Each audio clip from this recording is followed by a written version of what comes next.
G'day and welcome to Kenty Blitz, your daily hit of NRL news. Kenty, I just want to start off and say congratulations to Tony Popovic and the Socceroos. Through to another World Cup final, 6 in a row now.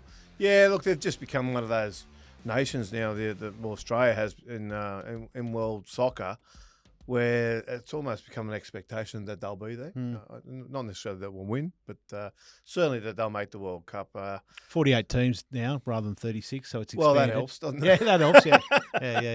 Yeah.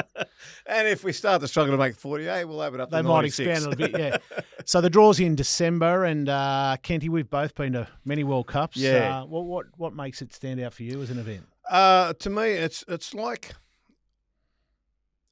The great thing about the World Cups is the whole country, because it's a country hosting, much like the Olympics, there's just a buy-in from everybody. Everybody's in a celebratory mood.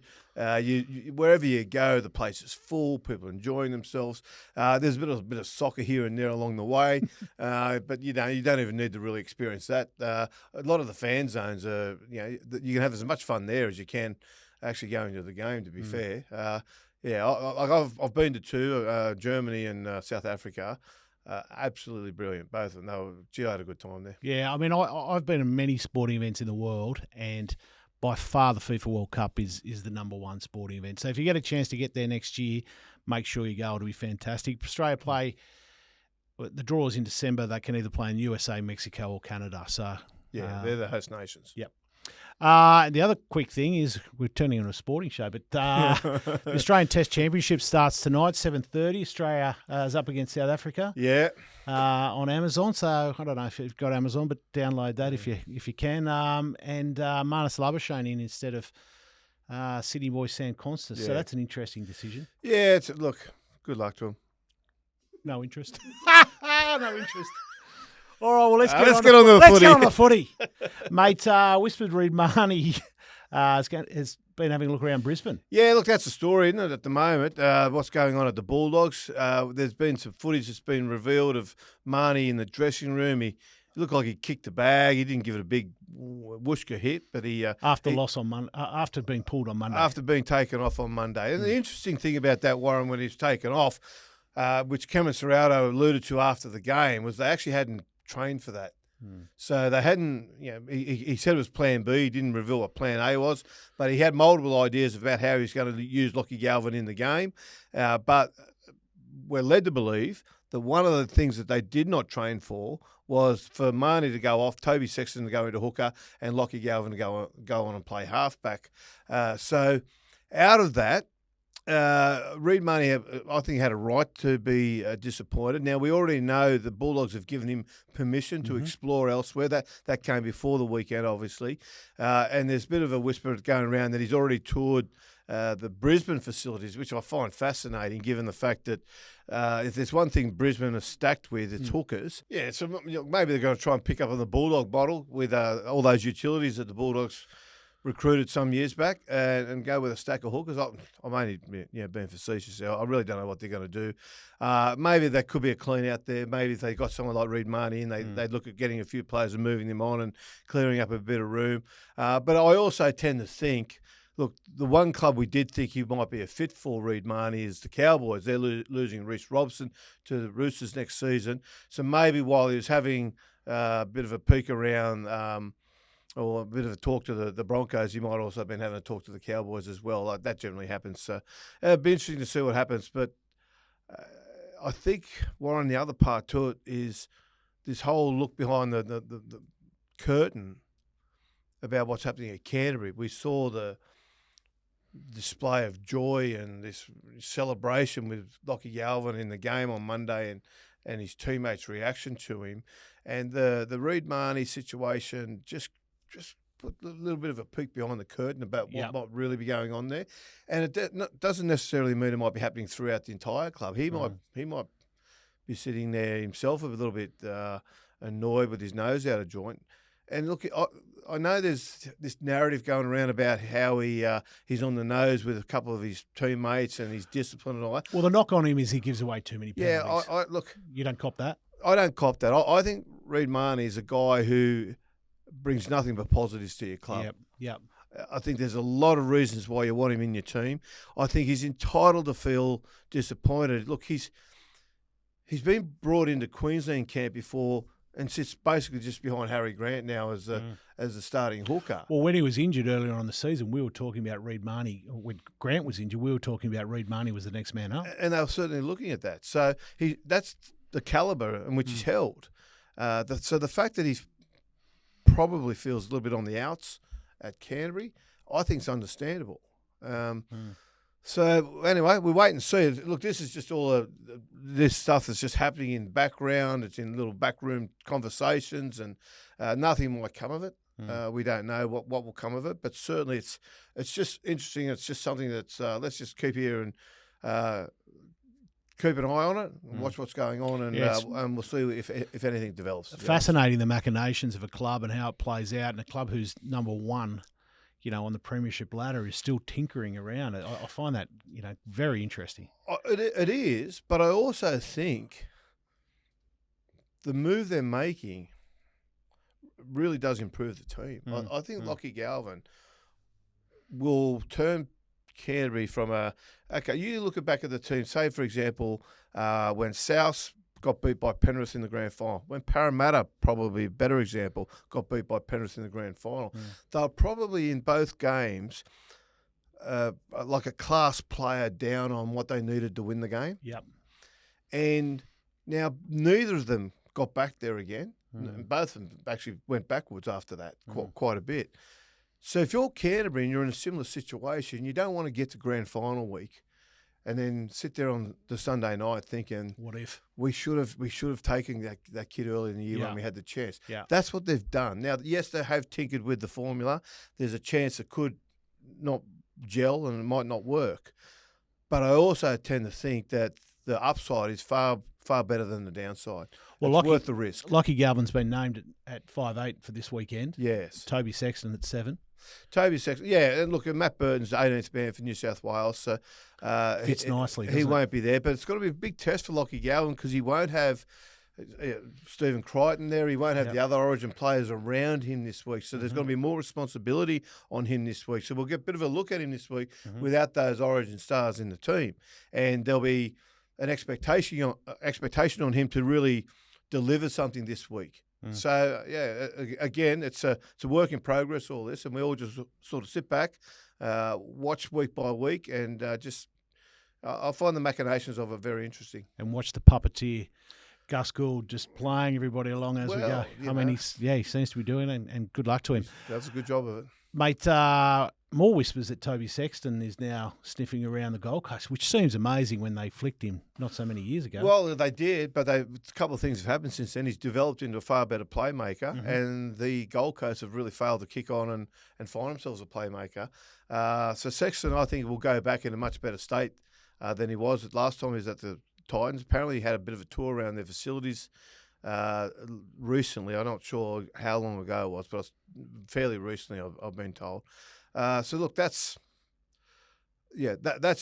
clearly where his head's got to be at now. I think the writing is on the wall. I think he realises if everything works out according to plan, he won't be part of the Bulldogs' long-term plans. And they've got Bailey Howard there who'll play that utility role, whether it's they end up starting him at hooker or they play him off the bench or however long that lasts. There's all their plans A, B and C in place. Toby Sexton, if Cameron Munster gets his way and things work out as he plans, then Toby Sexton won't be starting for the Bulldogs. Galvin will be starting. So his manager's doing the right thing. He's just finding him somewhere to go. And it's probably, it's an omission by the Gold Coast, who we believe were in tight for DCE, at the end of last year. Well, and now they've missed out on him. Clearly he's going to the Roosters, so they've got to look at option B and C, right? Well, they do, yeah. And I tell you what, it's a funny club, that the Gold Coast. For whatever reason, there's a brief period when John Cartwright had them, but for whatever reason, and this goes back 30 years now, it is a place where they just don't have success. Des Hasler knows what success looks like, and even he's struggling to find that in this Gold Coast club. So Underachieving and underwhelming club, aren't they, really? I Well, mean, they are. nice owners, but they've been very disappointing. Look, the Gold Coast is a holiday destination. It seems the players think the same thing. So interesting news out of St George Illawarra with Jacob Liddle re-signing for 3 years. It's interesting when they signed Damien Cook for this season. Clearly, they don't see him lasting that long. He was a bit, look, at one point he was on the outset at St George Illawarra. It looks like they were going to get rid of him.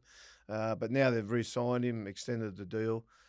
His form's been spectacular. Yeah. I think he's been playing really well. Career best. He has earned it, yeah. So, and well done to him. The one thing you'd love to see out of one of your players is when a player in your position arrives at the club, he doesn't go around kicking stones. He just goes out and says, you know what, okay, I'm going to take up the challenge, and that's what he's done. He's playing really good football.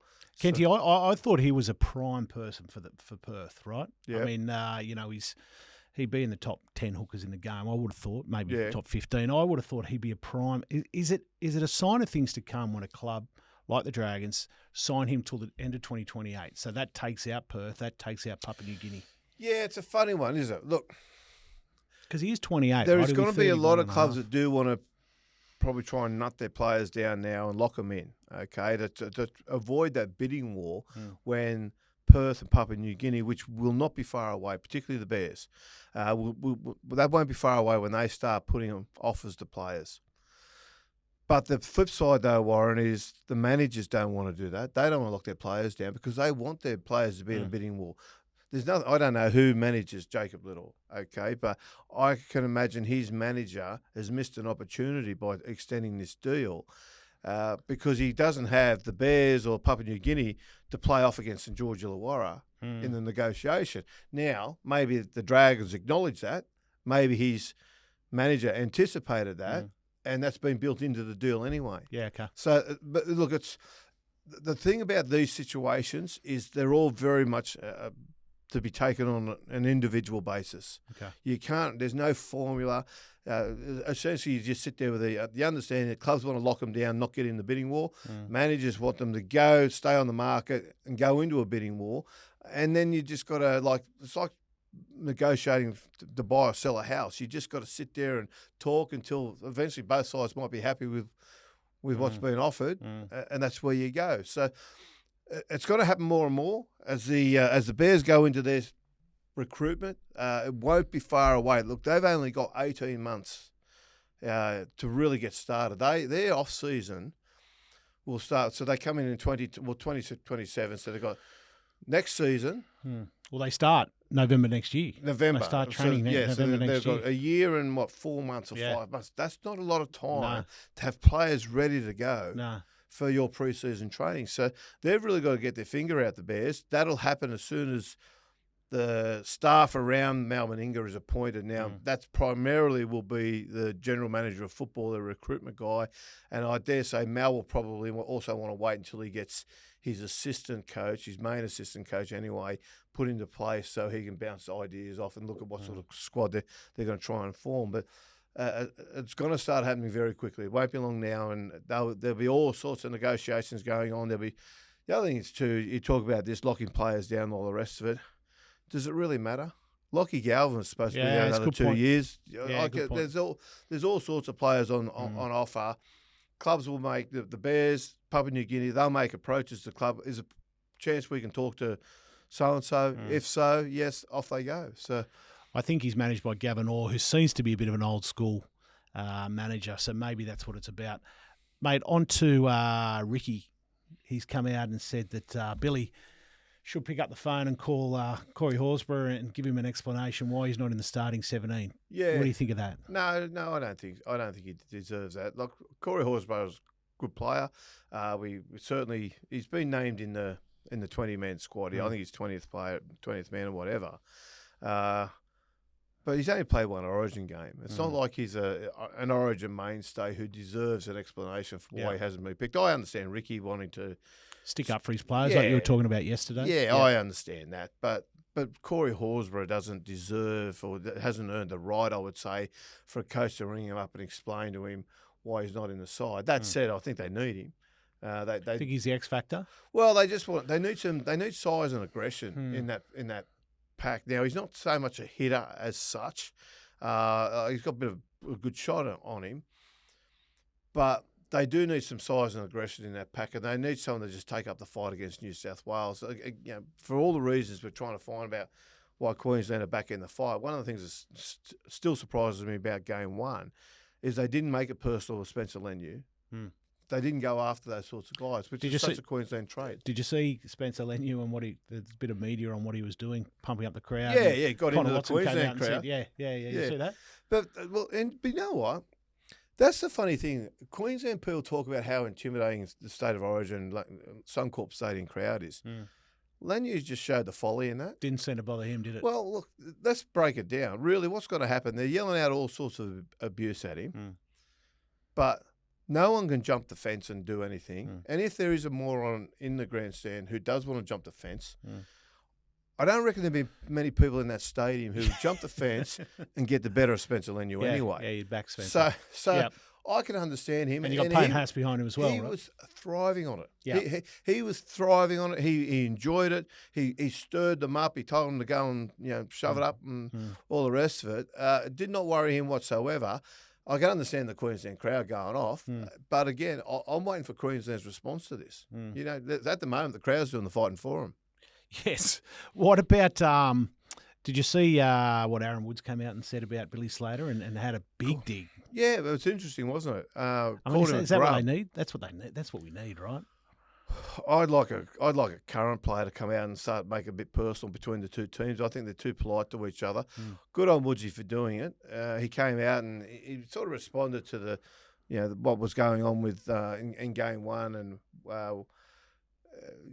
Billy's attitude towards things. He questioned whether he was such a clean skin himself, to be honest. Yeah, I got the quote here. He says, I want to see the real Billy Slater come out, the grub that we know of. This is a bloke who kicked John Skandalis in the head and got a 6-week suspension. Well, he did. He did. And that's Billy's reputation it's been sort of whitewashed a little bit since he's retired. But he was a dirty player, particularly for fullback. He had all sorts of things like leading with his knees in try scoring or try saving situations, leading with his feet in try saving situations. He was one of the first started sticking his foot out when he was going up for the bomb. That was collecting players as they're coming in to contest the ball. It's all sorts of things. So, and it's funny that New South Wales are sort of firing up on that. Billy's under a bit of fire himself, and I think Woodsy's trying to put a bit of pressure on him. He's noticed that certainly he's under stress with the result of Game 1. He's now lost his last 3 games, Billy, as an Origin coach. Okay. So he lost 2 and 3 last year, and Game 1 this year. And the series is on the line. They have to win 2 more games now. They have to win 2 from 2 to do that. Woodsy's entitled to his say, though. He played Origin. He earned the right to say what he said. He's everywhere these days, Aaron Woods, isn't he? Mr. Media. Knows how to find a dollar. Mate, Cameron Munster has been, obviously his captain, has been advised by some greats of the game, Wally and Lockyer. Yeah, good decision, I think, to make him captain. And Wally Lewis sort of jumped on straight away, and his advice was lead by example. Now, that was what Wally's great quality was as a captain, lead by example. And Lockyer was a little bit more subdued, but basically the same message. But also, I think he was looking at it from the point of view that he needs to inspire his team. He needs to lift his team. And lead from the front. And Munster is probably the best player in Queensland to do that. And I think that's why it's a bit of an inspired choice from Billy Slater to name Munster, because he's not the club captain. Okay, Harry Grant's the captain down in Melbourne, and Munster was overlooked, even though he was the more senior player to Harry at that point. Now we know he's got a little couple of curly ones in his history, and I think what Melbourne did and what Queensland are doing is they're both acknowledging in their own way the difference between being a club captain, where you've got to be on point as a club captain 12 months a year. Origin captain, it's not even really about getting up in front of the media or handling the bigger picture. Origin captain is specifically about come the game, you're the guy that we're going to be looking for to make the smart decisions and to make the inspired choices and to do the things that are going to lift the team around you. And I thought it was a pretty clever choice from Billy to pick him. He could have gone with Harry. Harry's 0-6 as a starting hooker in Origin. Fascinating stat, that one. I know people love their stats. But he's 0-6 as the starting hooker in Origin. But he was overlooked here in this instance, and I think that Munster was the right choice, and I really, he's the one choice I think New South Wales will be scared of as captain to do that. Him or Tino, to be fair. Billy was saying that he didn't make the decision until after the first night of camp, so it's probably a good indication of who picked up the slack without DCE gone, right? Yeah, it would be that, and it would also be Billy figuring out what he needs from his captain. What do I need? Do I need the guy that's Mr. Square, like Harry, who says all the right things and does all the right things and does all that? Do I need someone who sails close to the line like Tino, who probably the only Queensland forward in game one that pushed the line. Okay, and he gave away a few penalties early, which really crippled Queensland. They were down, I think, 5-0 or 6-0 in the penalty count to start the game. So, but he probably pushed that a little bit too far. But he was looking for a response from his teammates. And then the other choice was obviously Cameron. Now, Cameron is probably a little bit more towards Tino in a different way, in the way he uses things to inspire his teammates. And they really need something special from him in this game to get up and get over the top of the Blues. Do you think there's enough improvement left in them? Yeah, there is. Look, the thing about Warren, the easy thing here for Queensland is it's not hard to fix. Run hard, tackle hard. It is. And it sounds simplified, okay? Too many people go, oh, really, what do you know about football saying that? But that's all it takes. That's all it takes. And if you talk to older players, ex-players that have played for Queensland, and when they've come off a loss, that's essentially their message. Yeah. That, guys, we lost because you didn't put your body on the line enough. That we didn't do that, what we said we were going to do. And it's basically, that's why this is when Origin is going to, it just goes to, DEFCON 1 levels. It gets right up the top there because it's going to be Queensland backs against the wall, have to win this game. They have to do it when they're going to be outgunned. So their only choice is to say, you know what, let's just take a stand and just fight to where the last guy's standing. Yeah. And that's why it's going to be, I think it's going to be a ripper game. Yeah, excellent. Speaking of Payne Haas, he's come out and said he won't leave Brisbane. Doesn't want to leave the Broncos, he said, yeah. Look, I thought overall he was quizzed about the fact that his name was on that list a couple of weeks ago that his manager put out of available players, even though technically he's not available. He did say, though, he's not there. Money's not his primary objective. It's not his motivation in the game, which is great to hear. I don't think it is, even though it's a lot easier to say that when you're earning 1.1. Than if you're licking the dates off the calendar like some other folks. But that said, he said his primary objective is to win premierships.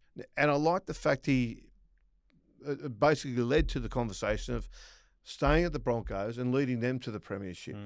You don't want. I don't like these players when they say, I want to win a premiership, so they leave their team to go somewhere else to win the premiership. That's like under 12s. It just doesn't wash with me. I like the idea. Andrew John said it a couple of years ago about Lockie Galvin. There's something special about being at a club and building it into that premiership force. And now, a bloke like Andrew Johns can do that, okay? Not every player can. But the special ones can, and Payne Haas is a special player. Yeah, it's interesting to bring it back to football. Jurgen Klopp used to manage a guy called Philip Coutinho who left for $120 million. At that time, it was the biggest transfer in English football history. And he said, stay with Liverpool and they'll build a statue of you. Go to Barcelona and you're just another player. And sure enough, he went to Barcelona and fell over and never got anywhere. So, it's true. You stay at your boyhood club like Galvin could and you become a hero forever. There was a kid at Canberra called Jack Whiten who left to win a premiership at Souths. Yeah, good story. Yeah. You know what I mean? And look what's happened there. So, and it's interesting, actually. I was watching 360 the other night and Radley and Jairo on there. Both of them said Canberra were the benchmark team of all teams that played this year. Both of them nominated the Raiders, which I found interesting because start of the year, we had Ricky on prime time, and he was talking then. He said, "Mate, we are super fit. We're on ready episode to go." 1. That was but they are, they are a side that they're doing things that are struggling making every team struggle against them. So it's going to be interesting, and the Raiders are doing that with homegrown heroes too. Yeah, it was interesting when they were over in Las Vegas, and they just seemed to grow another leg over there, and they were phenomenal. They came out, the crowd was into it. It was a completely different team. Anyway, well, they did it again on the weekend. They were down 12-6 at half time and came from behind. Now we've spoken already earlier in other shows about how they've been coming from behind in all these games. Mitch Pearce spoke about it on his podcast. He said it gives you a confidence when you're in a team and you can come from behind and win. Some teams just don't have it in them. Some teams struggle. They panic. They stress. They push the ball too much. Things break down. The Raiders, they were a side at one point that when they were behind, they would come undone a little bit at the seams. But this team, they just keep going at you. Like, they are so physical, and they're just not wearing down. They get in the 60-minute mark, they just keep pushing through, and they are playing with a confidence that if just keep doing what we do, because no one can stay with us. And I love it when teams play like that. Kenty, final thing for the day, and I want to get your thoughts on this because it's part of a greater story about what you've been talking about for a while, is Kikau went to the judiciary, fought the judiciary, had a $1,500 fine if he pleaded guilty. Said no, stuff it. I'm gonna take it to the judiciary. Won, and kind of proved that Mitchell Moses took a dive. During that incident, and then they agreed with him. The NRL agreed, the judiciary agreed that Mitchell Moses tried to milk the penalty by taking a dive, so he was found not guilty. The problem I got, Warren, and we're seeing it with the kick pressure, the charge downs on kick pressure. Which happened with the Kikau. Benji had a complaint about it also on the weekend when Luai got penalised for it. I know there's a onus there to try and protect the kicker, but it's almost at the point now where you may as well just stand back and let him kick the ball, because any type of kick pressure, it's not just attacking the legs, which was always the no-no initially, but any type of kick pressure, they're being penalised for, and now, as we saw on the weekend, sin bin and charge. The other thing that's got a bit of a bugbear of mine is these halfbacks who dig into the line as they're ball playing, and any time a player now digs in the line and gets knocked over, the referees are coming in to protect them, because this edict went out some years back about protecting players. And I saw Andrew Johns about it the other day, and I said to him, because he doesn't like it either, and he said to me, he said, look, but he was a proponent of it at the beginning. Well, right? He was one of the great ball players. Okay, Now what he was saying, I said to him, well, hang on, mate, you were one of the guys that were campaigning for this. He said, no, I wasn't. He said, I was campaigning against ball players getting hit in the back. Yeah, right. Okay, which is different. Because, Warren, why that's important is because in the old days, look, if you can't tackle someone as they're coming into the line, that gives them all this time to ball play, and it really affects your defensive reads, because you can't knock the bloke over. Now, in the old days, the deal was, okay, if you're going to ball play into the line, I'm going to knock you over and put a shot on you, and you're going to have to think about that next time you want to dig deep into the line. And what we found was the courageous ball players and the great ball players still did it. The guys who didn't quite have that courage or weren't quite as skillful, they played a little bit back before the line, okay? So they were passing, which then gave the defence a chance to adjust. Now, the beauty of that is you earn the right to ball play, or if you were defending, you had the opportunity to dictate defensively by putting a shot on. But now guys are playing square into the line, getting knocked over as they should be, and the referees are picking them with penalties. And so what it's doing, it's compromising the defence too much. It's allowing average players to be seen as good players because they're allowed to go so deep into the line, because the defence just can't come up against them. And again, it just goes back to me. It goes back to this inexperience in NRL headquarters, where they don't actually understand the game. They don't understand the subtleties of ball playing. And so they're bringing in these rules that they think are making the game better. And in fact, they're just creating this false economy where, average halfbacks or average ball players are being considered as pretty good ball players because they're allowed to do this when they shouldn't be. You had to earn the right to come into the line before. You did that with your subtlety and your skill. The defence should have the right to discourage you from doing that by knocking you over.